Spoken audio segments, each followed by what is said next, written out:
No nii, aasta lõpp ja selline mäng siia lõppu kutsusin kapteni siis seda aastat ja ka seda mängu kokku võtma. Hendrik, oma sõnadega, mis tunded on? Tegelikult oli võimalused selgelt õhus, aga lõpp ikkagi libises käest ära. Tõesti, et meie poolt ütleks, et täitsa soliidne mäng, ainult et kolmandal veerandil sai meil saatuslikult see, et ei suutnud enam teravust teha. Et teine poolek tehti meie vastu ainult 2 viga, et see on selge näite, et meie agressiivsus nagu kadus ära ja ma arvan, et sinna see mäng ka läks.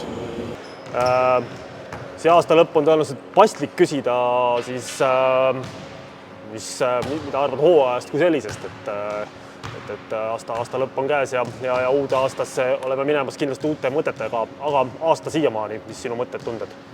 Kui tabeliseisu vaadata, siis ma arvan, et tegelikult me võime rahul olla, et paar napikat mänge oleme ise maha mänginud ja paar nappi võitu oleme saanud. Selles suhtes ma arvan, et oleme nii-öelda tulemusega rahul ja kindlasti saab määravaks just see teise nagu poolaasta algus, et see Läti tripp, et kus me mängime Ventspils ja Leepe vastu, et kui sealt suudame 2-2 võtta, siis me oleme täitsa nagu heal positsioonil, et just mis ka kodus ja ka siin Eestis nii-öelda enda tabeliseisu parandada.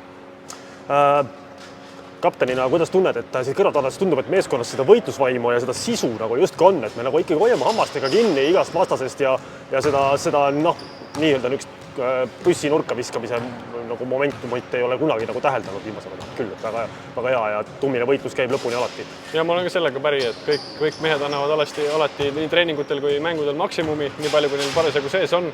Ja nagu sa ütlesid ka, et meeskonna keemia on hea, et kõik räägivad omavahel ja teevad nalja riietusruumis ja ma arvan, et see on see, mis loob ka selle terviku. Aasta lõpp tulemas, kuidas endal on? Kas saad ka korraks auru välja lasta ja nautida siin jõulule otsaga aastavahetust või on tegelikult nii, et töö käib tegelikult ikkagi täie rauaga edasi? Peatreener andis meil küll väikse puhkuse, aga ma arvan, et kõik mehed peavad endast ikkagi vormis hoidma, et siis uuel aastal hea tunde pealt tagasi tulla, et aktiivne puhkus on ikkagi kõige parem puhkus. Selge, suur tänu sulle, liigume siit Raplasse tagasi ja tõmbame selle aastale siis üheskoos jooned alla. Ja täna aasta lõppu sulle. Jah, aitäh! Sulle ka!